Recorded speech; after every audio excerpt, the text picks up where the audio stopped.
less than 24 hours, Georgians will be under a shelter-in-place order. McDonald, though, said he did not know the man was handcuffed and was trying to use his foot to pin him to the ground so he could be handcuffed. If your friends, neighbors, or local organizations are not complying, report them to us.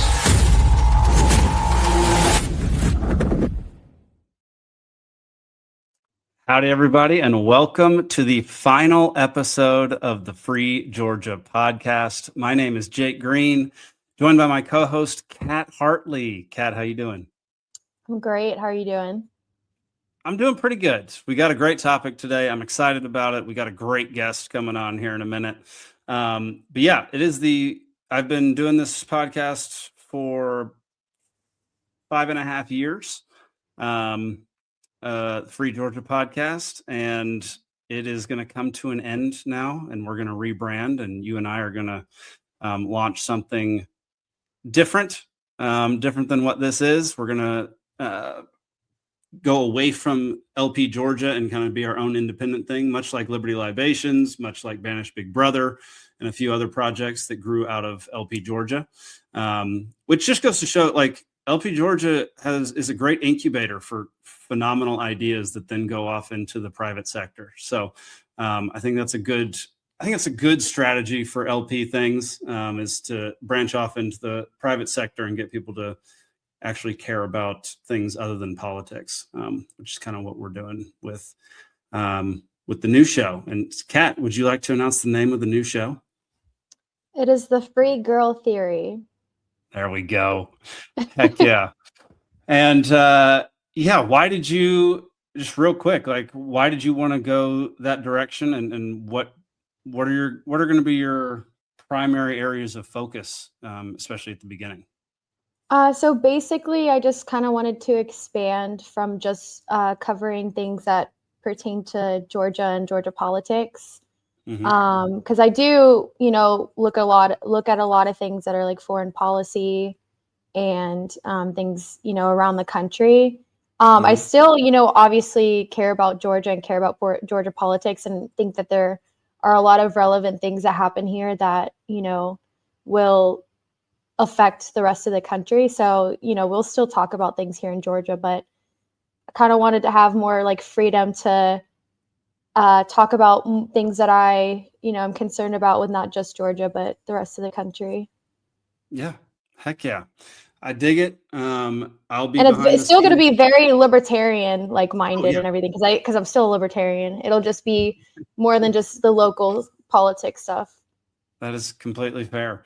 And yeah, I will end up being the producer. I might come on as a co-host every now and then, but for the most part, I'll be behind the scenes. No longer do you have to stare at this ridiculous bald head. So enjoy that.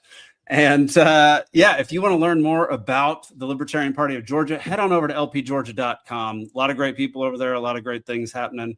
National convention is coming up this week, at which Kat and I will be going around interviewing folks for the new podcast. And I'm trying to get a lot of content. I've got so many ideas, and I'm trying to get us to go live on TikTok as well. There we go. That'll be exciting. Heck yeah.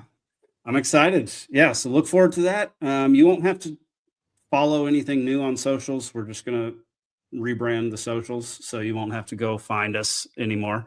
We'll just still be there if you already follow us on YouTube, Rumble, Facebook, TikTok, Instagram, Twitter. I'm sure there are others as well. Apple Podcasts, Spotify, all that good stuff. All right. So something big that's been happening, especially in Georgia, that's been getting a lot of media recently, and around the country as well, is the development of AI data centers and what's happening with local resources and local citizens being opposed to it in a whole bunch of different ways. And our guest today just knows way too much about Georgia. It's almost like he's lived here his whole life or something. And without further ado, let's bring on Mr. Steven Hilton. How you doing, buddy? Hey, doing great. Good to be here. Heck yeah. Dude, one thing, so you're over with me on Liberty Libations every Thursday night. And one thing that always blows me away is your in-depth knowledge of everything that's ever happened in the state of Georgia. You can just cite things that I couldn't bring up if you gave me like an hour and a half to research them. So what is it about like knowing your state and knowing all these things about where you live? Like why is that important to you, and why do you do that?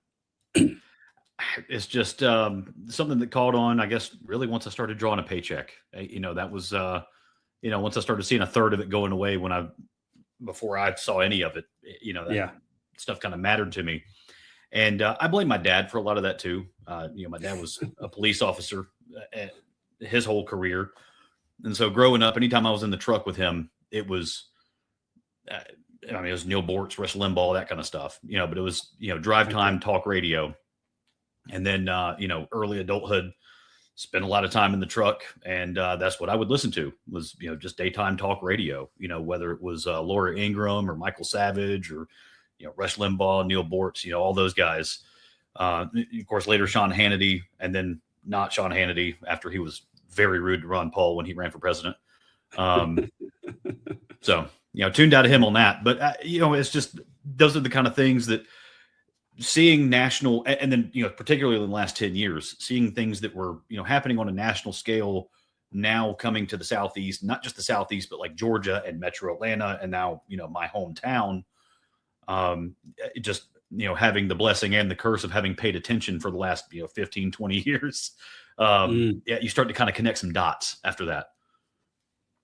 Yeah, no kidding. I always just find it very impressive when you just cite a whole bunch of stuff.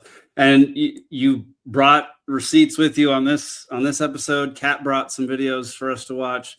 We're really going to get into some of this data center stuff, and one of them's happening in your neck of the woods. Let's actually bring up that article first. Here we go. From Politico, a data center drained 30 million gallons of water unnoticed until residents complained about low water pressure. Residents in Fayetteville, Georgia noticed low water pressure last year. The utility discovered 2 unaccounted for water connections at one of the nation's largest data center campuses.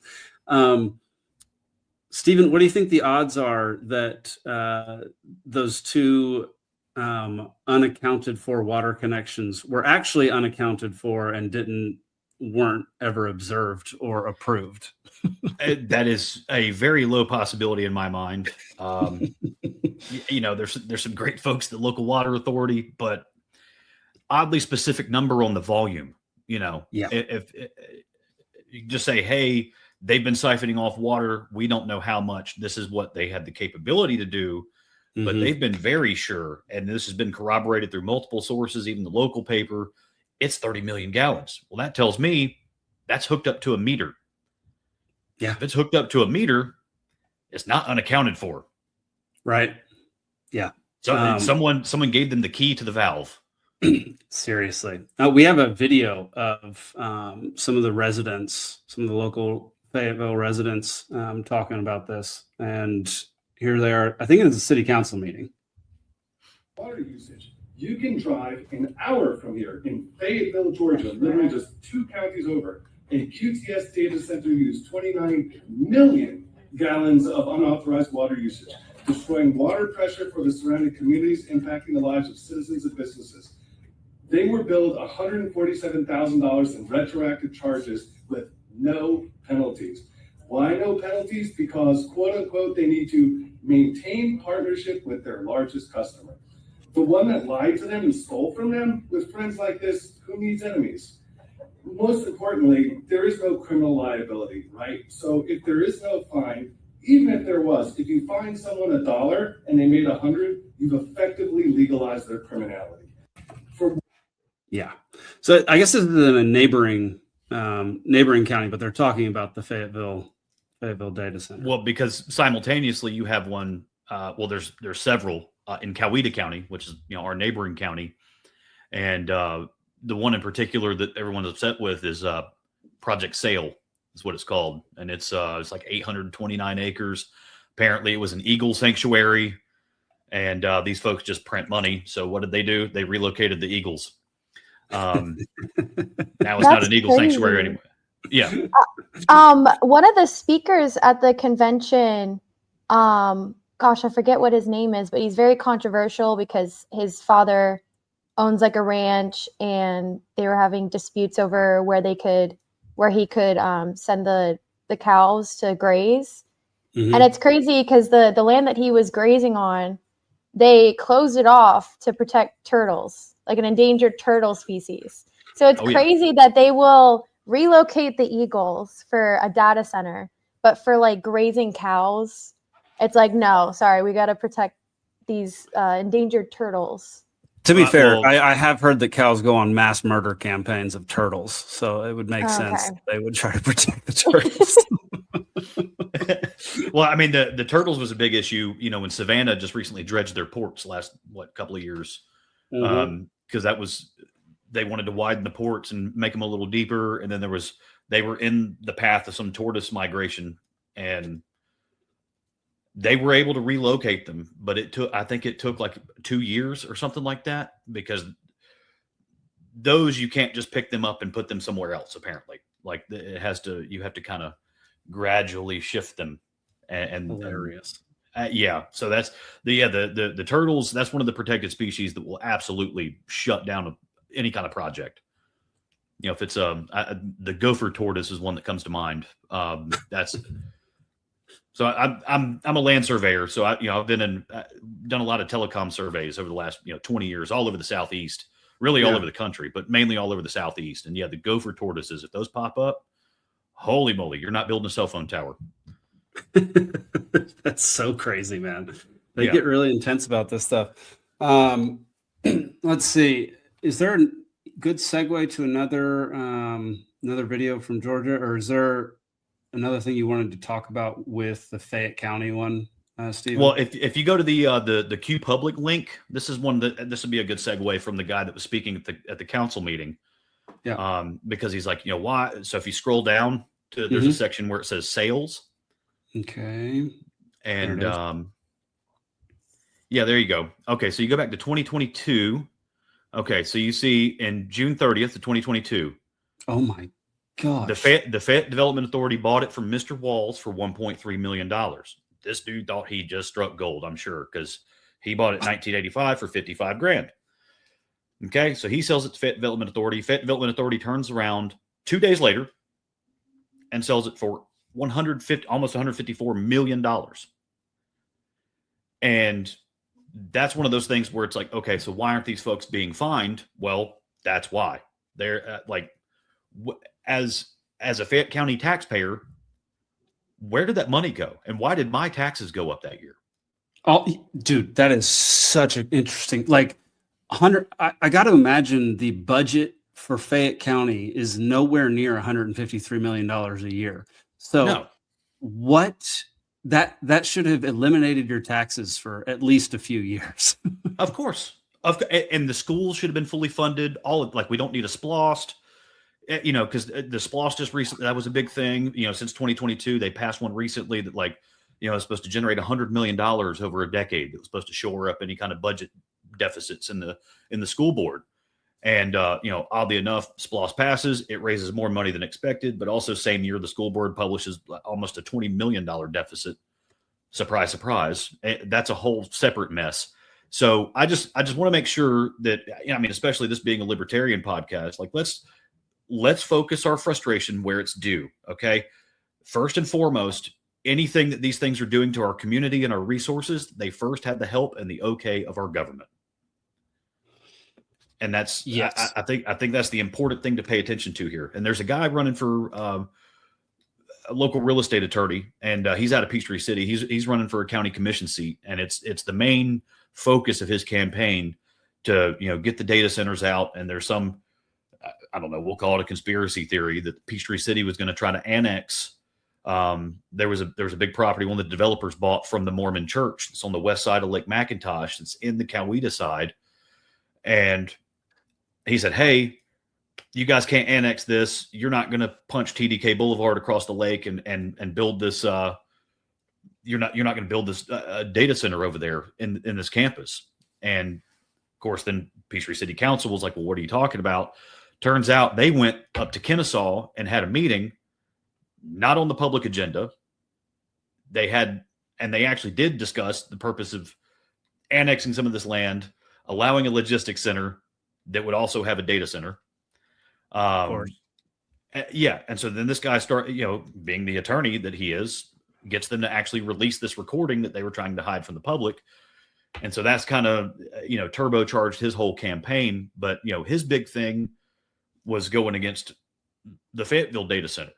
And I'm just like, at that point, that one's a done deal. The permits are issued, money's changed hands.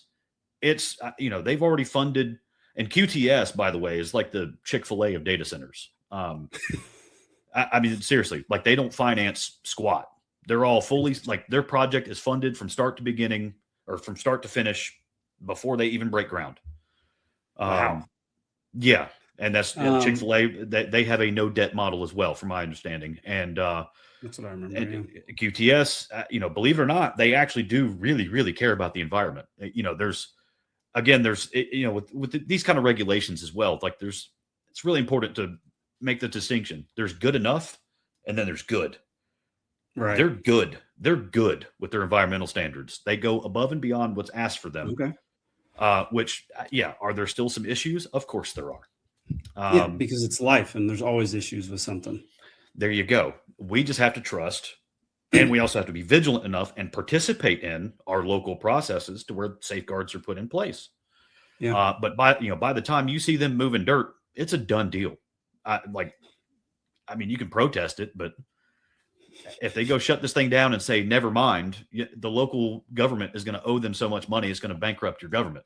And so I have something interesting, or that I think is interesting right off the bat. The total budget for Fayette County for 2026 is $151 million. Interesting. The sale was 153 million. If you subtract that, because they paid 1.3 million for it, then it brings it down to basically 152, which barely puts it above this $151 million mark. So everyone should get a tax refund this year. Yeah, there should be zero taxes in Fayette County for the year 2026. Exactly. So this local real estate attorney that's running for a commission's office, he got an interview with the Fayette County Development Authority, and he crowdsourced some questions on Facebook, and that was one of my questions. Was like, hey, the Fayette Development Authority, and of course, as a libertarian, I've got an issue with municipal development authorities. Like, why is my government using my money to sell land for a profit and keep it? Yes. I've got a problem with that. I completely agree with that. I could have used my money to profit and kept it. So that was one of the questions that he was able to ask. And and this is released in the local paper, the Fayette Citizen. They said that they made $75 million off the sale of that property. Goodness. And I'm like, well, someone needs to tell the tax assessor first off, because you just looked at the tax card. But second off, okay, 75 million, let's just go with that. Where is it? And of course, they said that there's still 72 million in the bank. Well, what is the purpose of the Fayette Development Authority? Well, when they act as the intermediary on large deals like this, because, they are the development authority, they know how to streamline infrastructure improvements, highway realignments, major bridge construction. They do have big industry insiders that have that kind of experience. I'll give them that. Design professionals, oversight teams, plan review, they bring all that to the table. I get that. Mm-hmm. Okay. But then the other purpose for them being the intermediary and making large sums of money off of big deals like this is that they're supposed to also issue low interest or no interest loans to the municipalities within their county when they do something like this. So for Fayetteville or for Fayette County, it would be, city of Fayetteville, town of Brooks, town of Tyrone. Tyrone is the highest taxed municipality within Fayette County, and they don't even have their own fire department. I was going to say, that's a tiny little town. Yeah. I mean, what would it take to launch an independent fire department for something like Tyrone? I don't know, less than 75 million, maybe. I mean, so these, just as a local taxpayer, I mean, these are just some of the questions that come up, and the way that they just kind of brush those off. And it's really easy to get caught up in the water consumption, especially if you're, unfortunate enough to live in one of the neighboring subdivisions and your water pressure was low for a couple of days. Mm-hmm. Now, one of the I big have a things. question about that. I read that they said that that water was used for construction. Yes. Is that true? Okay, so I don't know how familiar you are with the way construction sites work, much less like, mega sites, big, heavy industrial sites like this. Especially when we're in the middle of a drought, because that's the other thing. It's like, oh, they're using all this water. We're in a drought. Okay, first off, turn the sprinklers off on the landscaping.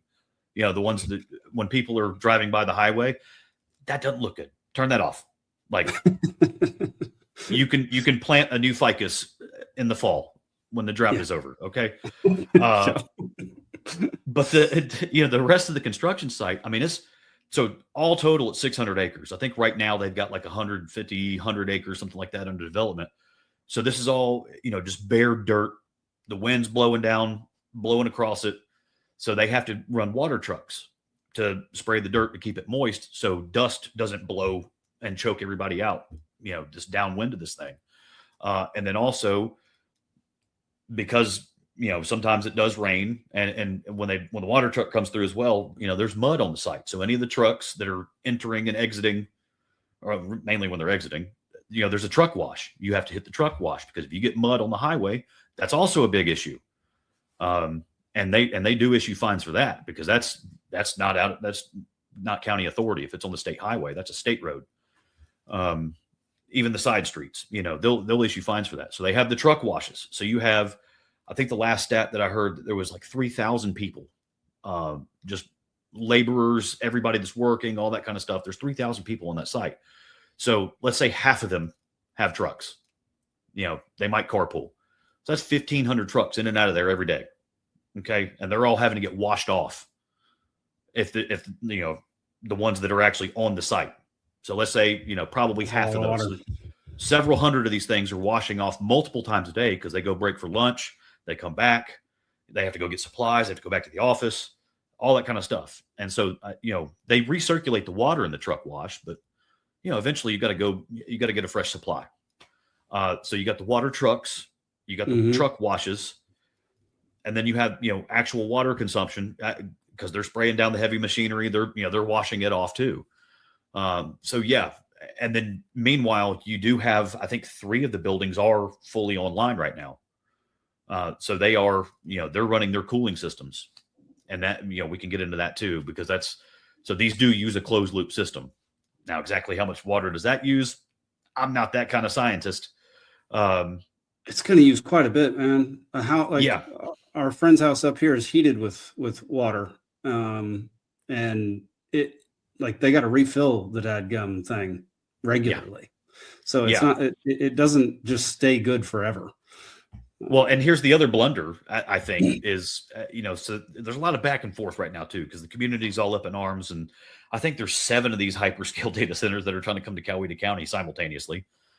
Right. So you have this one that at the time it broke ground is the largest of its kind in the world, the Fayette QTS data center.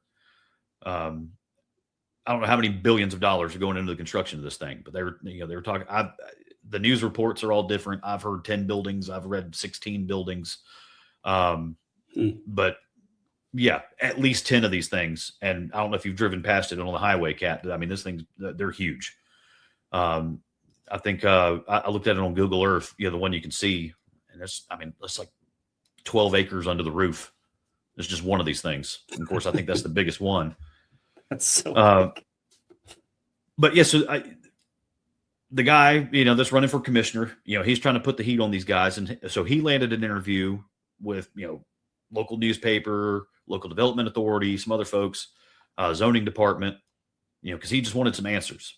And then some QTS reps reached back out, and they were saying that their closed loop system, they have some, super high tech closed loop system. They were saying that each of these buildings is going to need, I think, 600,000 gallons of water. And then they fill the system, and it's good for 10 years. And that's the part where I'm like, I need a science class on that one. Because I've had liquid cooled gaming computers, and I have to refill those every couple of years. Yeah, and that's just a little gaming computer, right? So I get what they have is super sophisticated, and just the environmental regulations they have to go by too. And I just recently had a class on this.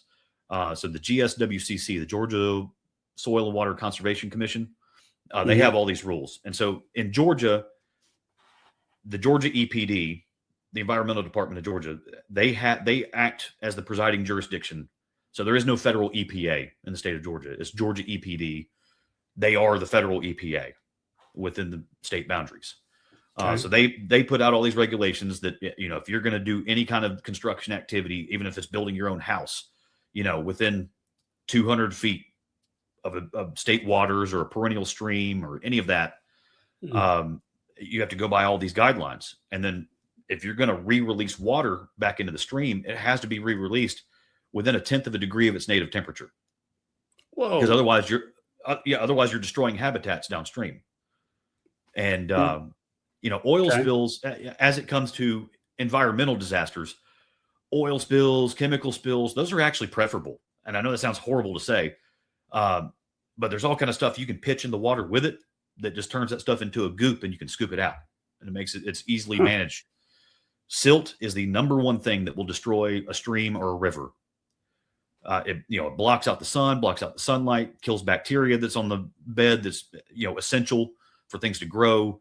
You've got the fish that make these beds and lay the eggs in the beds up in the banks.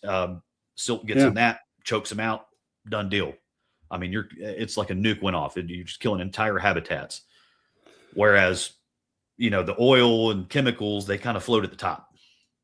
Fish can get around that stuff up to a certain concentration.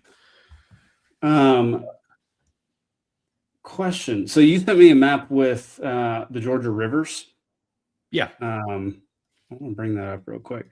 So I'm terrible with recognizing where the different counties are. So upper Flint. Okay. So just above the top of that upper Flint line, you got that county outline that looks like Frankenstein's head. This one. Does that look like Frankenstein's head? What does Frankenstein's head look like? That one? There it is. Yep. That's it right there. Okay. Yeah.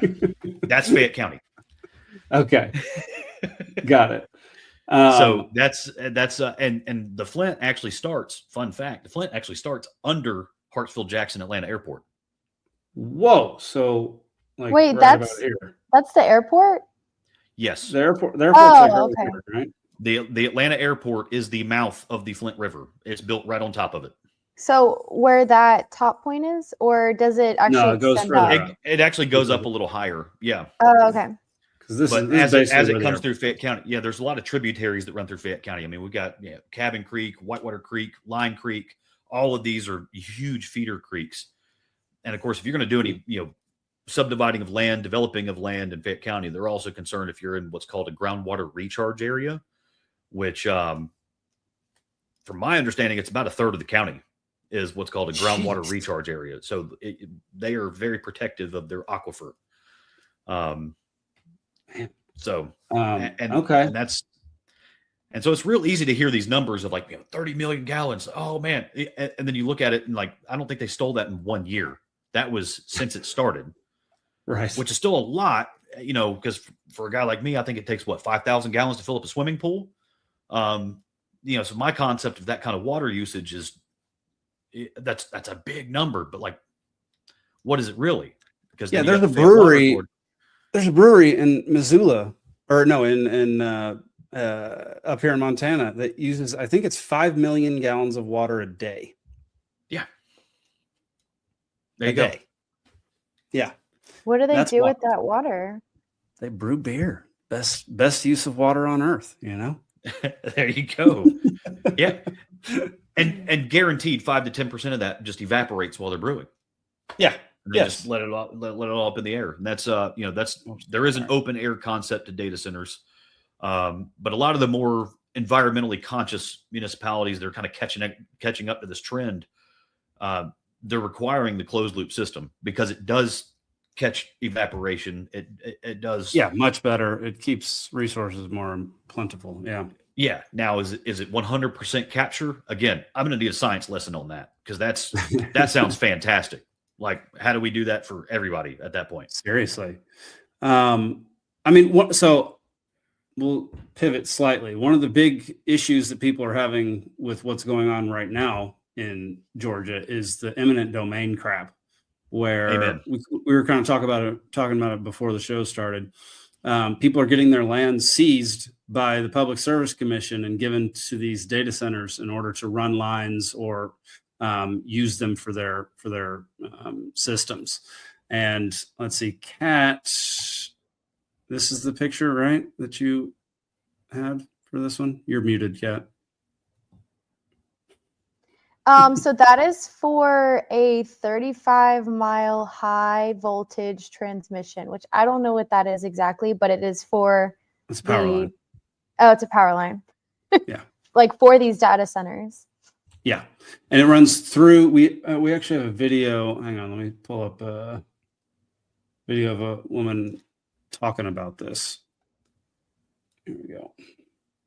Ansley, I wanted to come out here and show you guys firsthand what is happening in Coweta County, Georgia. Here in Coweta County, Georgia, Georgia Power is forcibly taking people's homes, okay? They have no choice in this matter. As you can see behind me, these are the power lines, and this is my childhood home. My childhood home is being taken by Georgia Power. They are going to bulldoze this entire property to the ground. We don't have a choice in this. They are going to be expanding these power lines. Why? For the data centers. All of this is for the data centers. And you may think this might not affect you personally, but what happens when they come for your house next? Hey. Yeah.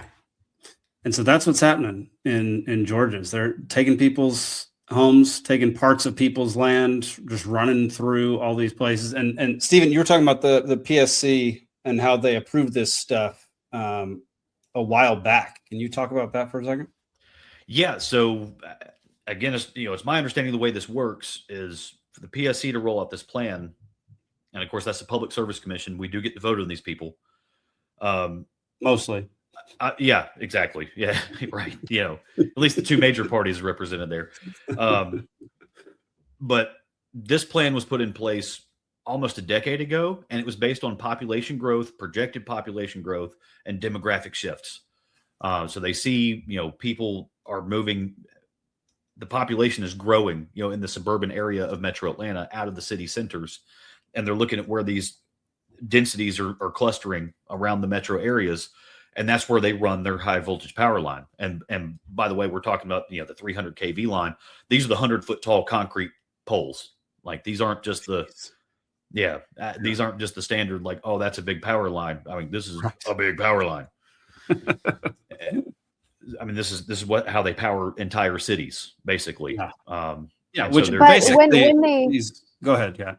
When they approved this, though, this was like for the people, not for data centers, right? Yes, that's my understanding. That's an odd coincidence that the data centers are being built the same time the power line is. It's a little convenient because again, going back to the Fayetteville site, we were told, the local paper, that when it got approved, because it was actually contested, when they were applying for the rezoning, anything like that, that it would come up for public hearing and they would say, hey, where are you going to get your power? Because in that one, there is a substation near there, but they're like, we only need 700 megawatts. And then we're going to build 2 more substations on site. So we're going to basically generate our own power. Now that this thing's almost halfway built, now all of a sudden they need 2.4 gigawatts. Yeah. Where's that coming from? And then, oh, surprise, surprise, here comes the new 300 kV line connecting McDonough to Douglasville. Yeah. And I'm not sure people understand exactly how much power is consumed by some of these data centers. There's one going in outside of Austin that is the equivalent of 4 cities of Austin. So it's going to take four times the amount of power that the city of Austin uses in order to energize this data center. So that is a substantial amount of power just for the data center. And I'm not, like, in principle, I'm not opposed to that, but it should definitely be something that isn't done under the table, and that the local residents, who it's their county, the government works for them in their county, their city, their municipality. It should be up to them on whether or not the government is giving away land, especially if it's their land in these counties. And they seem to be doing some very shady dealings under the table, behind closed doors, that don't take the people's rights into consideration. Yeah, absolutely. And that's, I mean, the eminent domain it's messy, anytime it gets into it. And I think it was originally created like for airports, or at least those are, the most textbook cases of eminent domain. It's not supposed to be because they want to reroute a highway, or, hey, we need to put a power line here. It's right. There's ways. Even an airport, man, I would argue against that too. I don't want an airport next to me. Screw you. Get that thing. Well, absolutely. Yeah. Well, and then who wants to be within a mile of one? I mean, yeah, no one. I live 30 miles south of the Atlanta airport, and just in the last 10, 15 years, we've become the flyover holding pattern for Atlanta. Yeah. And I can hear that. Because they're they're in the holding pattern, they're waiting to land. Yep. And that's when I first moved here to this house, we didn't hear any of that because they weren't really flying over. So going back to people protesting this, I watched Tucker Carlson's interview with Kevin O'Leary. He's currently trying to build data centers in Utah. And one of the things that he brought up, whenever he was, video, I have it. I'm not gonna spoil it, but I'm just saying, like, just one thing. Yeah. So whenever Tucker asked him about people like protesting this, he was saying that, it's China, like China's propagandizing these people. They're paying people to protest so that we don't build these data centers so that they win. That was essentially what he was saying, especially the whole entire interview, mind you. Anytime he he brought up China, and China, we need to beat China, China this, China that. My favorite part, I can't remember which clip he sent me, but my favorite part was when I thought I was just watching the interview of Tucker and Mr. Wonderful, Kevin O'Leary. But then it turns out it was somebody splicing in their own footage of Kevin accusing a group of being Chinese spies. And then they cut together their own footage and were like, yeah, we're not. There's two white ladies from middle of nowhere, Utah. And they're like, no, we're not. Well, and the one in Utah is, the one in Utah is 64 square miles. Yeah. Yeah. And it's going to use, what I read was double the current power consumption of the whole state of Utah. Where are they, dude? Yeah, it's. Yeah. Where is that coming from? But Kat, that's an interesting angle you're bringing up too. Is the military side of this? Like, how is that? Because anytime something like that comes up and the protest gains traction, it's, well, we can't let China win, and it's like, what's going on? Like, if there's some kind of actual war, please let us know, and we might be for it. Yeah, and Tucker even brought up. Because what Kevin hates, that's his name. Yeah, Kevin hates about China is the fact that they don't listen to their people. Their people don't have rights, yada, yada, yada. And it's just very ironic that he's saying, oh, well, the people don't know what they're talking about. We're just going to do this anyway. So it was very ironic. And Tucker even, mentioned that. And he just kind of like, he didn't really talk about it or answer it at all. Yeah, address it. He didn't answer. Yeah. Yeah. But we should show the clip. There's one big diplomat guy, Robert Pape. He just did a tour of some podcast, and he said he went over to a lot of the big industrial centers in China recently, and he says when they're doing hyperscale data centers like this, they're building up the entire city around it. Yeah. But let's watch the video. I'll bring that point up after. Cool. why taxpayers should have to pay for this if it's a private business and your tenants are some of the richest companies in the world. Why would taxpayers be required, as they now are, to subsidize this?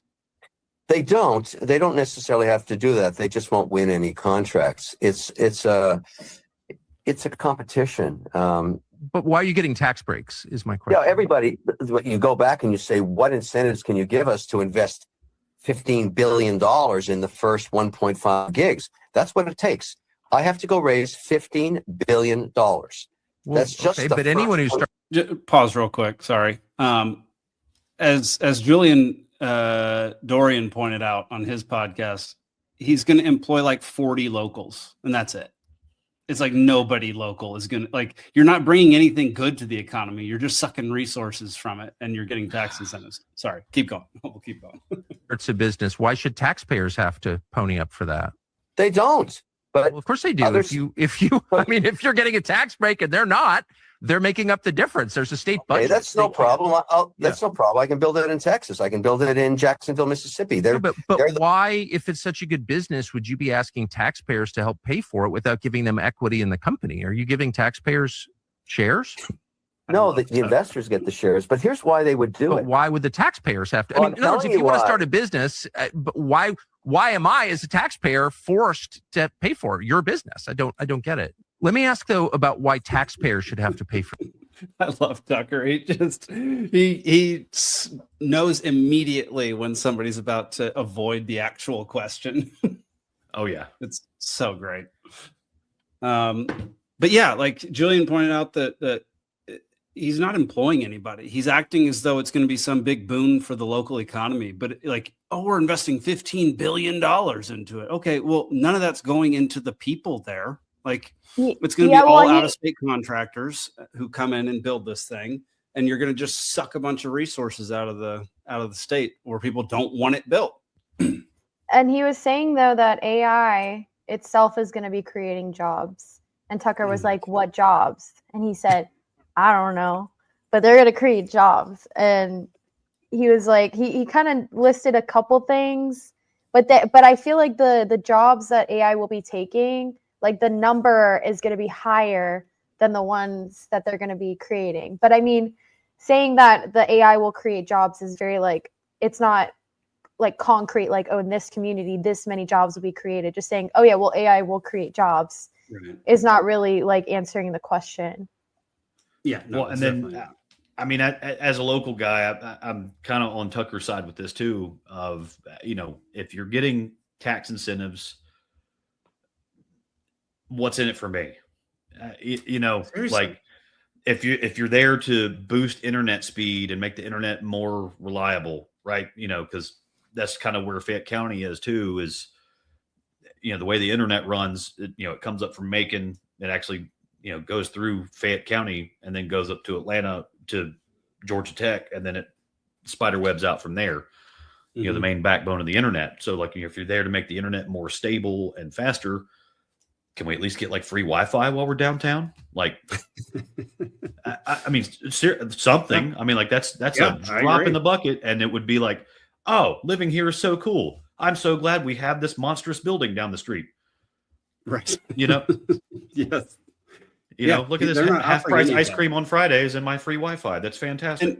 And to be clear, it's not just AI data centers. They do this with like football stadiums and basketball stadiums and massive scale projects where the taxpayer ends up getting nothing out of the deal except more congestion and their resources drained in their local municipalities. But the wealthy people who are building these things make billions of dollars in the end. And so you don't want your favorite football team to have a new stadium? I hate every single new stadium that's been built since like the year 2005. They're all garbage. And it's funny you should mention that too, because there was a study that was done a few years ago of like just for the NFL in particular, of like which stadiums are actually profitable, which ones actually make a difference. Because that's so like when the Super Bowl comes to town, they did a study there. More natives leave town with money that they habitually spend there. At the grocery stores, at the gas stations, all that kind of stuff, that the tourists do not bring that in. The tourists do not overcome that. And so they were factoring all that in, and they were like, because at the time I think Mercedes-Benz wasn't fully completed yet, and they were so which ones were profitable? And it was Soldier Field in Chicago, and it's because it didn't have a mortgage on it anymore, right? Yep. And it was the Superdome in New Orleans. Again, it's old. No mortgage. It was paid off. Yeah, because until the mortgage is paid off, the locals are subsidizing that with hotel and motel taxes. Yep. It's wild, man. I remember when the Cowboys Stadium was built, AT&T Stadium or whatever it is now. It's the first $1 billion stadium ever built. And it is the stupidest stadium I've ever been in my life. The players get blinded by the sun because the dumb windows in the end zone amplify the sun and just shred Tony Romo's eyes, which is probably the reason he didn't win a Super Bowl. It's just, yeah. Sorry, I was going to really go off on stadiums. We're not going to do that. We're going to go back to the script. Yeah, it just comes down to whether or not the town, the county, the municipality, the state actually respects their citizenry and actually is working for the people. And the vast majority of the time, they absolutely are not. And they're thinking about their jobs, what they can profit off of it, and not what is going to affect the people who actually live there. And it's just a very frustrating thing to watch and feel like you're helpless in the end. But it's nice to see how many people are speaking up about these things now and like how much press it's actually getting. Because, we have like 10, 15 tabs pulled up of people talking about this that are getting national attention. So that's pretty cool to see. And going back to the environmental angle as well, there's a really cool organization in Georgia called the Flint River Keepers. Mm-hmm. And they're the ones that'll go in and actually put up the monitoring stations and make sure that the downstream water is no wild temperature fluctuations, no silt downstream, that kind of thing. And it's my understanding too, reading through some of the articles that are available publicly, is that when this data center in Fayetteville, when it kicked off, there were some infractions, there were some stop work orders, and they just blew through it. Oh wow. And so, that's problematic, but who actually really polluted the creek badly? Somebody just around the corner from that data center. It's the little movie studio town called Trilith. When that was being built, they really messed up the creek. And that was interesting. Yeah. That's pretty wild that they did that, because that was Dan Cathy, and he loves Georgia. So it seems like a bizarre turn for that. Well, I mean, once you start getting hundreds and hundreds of workers involved too, it's to think that there's a couple of guys in suits running $1 trillion companies that are just like throwing a dart at a map, just like, I'm going to go pick on them next. Ha. Yeah. No, that's they've got better things to do. But they are looking for, just like Kevin O'Leary said, they are looking for, what are the advantages? How cheap can they get power? What kind of tax breaks are they going to get? And that's just, that's business. That's one of those things that, again, once the permits are signed and approved, the local government has to approve that. Local government can say no. And then, a lot of these folks, because again, Fayette County, Coweta County, these are deep red parts of Georgia, which, Georgia's a red state anyways. A lot of folks try to say it's purple. It's red. I don't know. Atlanta's very blue and very big. All major cities are blue. Yeah. But these deep red counties, and a lot of these folks are the ones that typically don't like this kind of thing coming around. Yeah. But then, the property's going to get rezoned. No one shows up. Heads up. Yeah. The meetings are usually at like 4:30 on a Tuesday. So you're going to miss some work to go say no to this. Yeah. But is it truly going to impact you? What's been interesting to me is I was like, you mentioned that the folks in the deep red areas are going to be more opposed to this. I found that it's pretty unifying on both sides of the aisle of the citizenry that we don't want this. That's just been something I've been noticing recently. And so, you mentioned that. Okay, so regardless of is China really at some kind of war with us? Is there some military aspect of this that's not fully being disclosed? Is this like the Big Brother takeover? Regardless of all that, this is a burgeoning economic trend.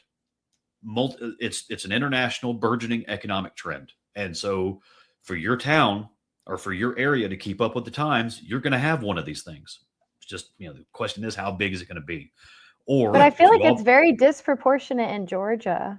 Yeah. I feel like there's so much more here and this is not even like a really, I'm not saying Georgia's not developed, but it's a lot more rural than other states. So it's very odd that it's happening a lot here. I know that we might be giving incentives or whatever, but it's kind of crazy how many. Same with the film industry. That's why the film industry came here. Yeah, went there. Yeah, and I don't have all the details on what those incentives are. I don't know if it's just delayed taxes or what, but I know for this Fayetteville Center, I've talked to one of the council members in the last couple of years, and he said when this thing's fully online, they're expected to get $9 million a year from this thing. And who's they? The city council. It's going to be local. Like they're going to be receiving $9 million. Yeah, local. And property how much taxes. do you think the data center itself? How would they even be able to make money? That much money? What the data center is going to be making billions of dollars. Yeah, but can you tell me, how does it make money? Does it just print the money? Is it mining Bitcoin? Is it, you know what I mean? It'll be used for a whole bunch of different things. So different companies will rent out storage space in computing power of the data center. So Microsoft, Google, those kind of companies are going to be partnering with these data centers to basically, they'll pay them. They'll be like renters. They'll be like landlords, or the data center will be landlords to all these other companies, basically. Yeah, that's kind of absolutely. How it works. Yeah. Yeah. So, and then QTS, I know one of their big partners is Meta. So Facebook. Yep. Yep. And so that's one of the things, locally that a lot of folks are complaining about this, but they're going to Facebook to complain about it. And it's like, well, you are their business model, That's so funny. Kat, are there any other questions you want to hurl at Steven real quick before we? I don't know if I want to go even more in depth, because I was going to talk about the fires that were happening in southern Georgia. There are a couple of people, throwing out conspiracy theories that it was very convenient that these fires have been happening in the counties that have been, struggling to get those, the places where these data centers are interested in, building. Yeah. That, I think that was actually the initial spark for this episode. And then we pivoted a little bit to, because we didn't want to get too conspiratorial, but I will say for the free girl theory, I think. Okay, we'll save that. We'll have some scoops. Heck yeah. Yeah, Steven, brother, I'm so happy that you're going to be the last guest on the Free Georgia podcast, my man. It's an honor. It's an absolute honor. Yeah. The Georgia man himself. What would be your message to folks? I mean, you kind of already talked about it. Make sure you get involved locally, especially when things that you care about are happening. What other suggestions would you have for folks who want to make positive changes in their localities? Well, again, burgeoning economic trends. You get these big international companies that are just trying to rain money down in your local economy. To say no to this, okay, well, what is the plan? What is the growth model for our town? What does it look like? If you're just going to say no to everything, well, that's fine. You can have a peaceful life for the next decade, but then your kids are going to leave because there's nothing to do. So what are you okay with? And have you considered the environmental usage and impact of what you are okay with? Because again, would you say yes to a sports stadium and no to a data center? Just look Right. at which one actually has an impact on regular traffic flow, any of that. Just consider those options. Just do that little thought experiment, because before you show up, because when you do show up and you got a 9-figure attorney sitting across from you, these are questions that he's going to throw back at you. Right.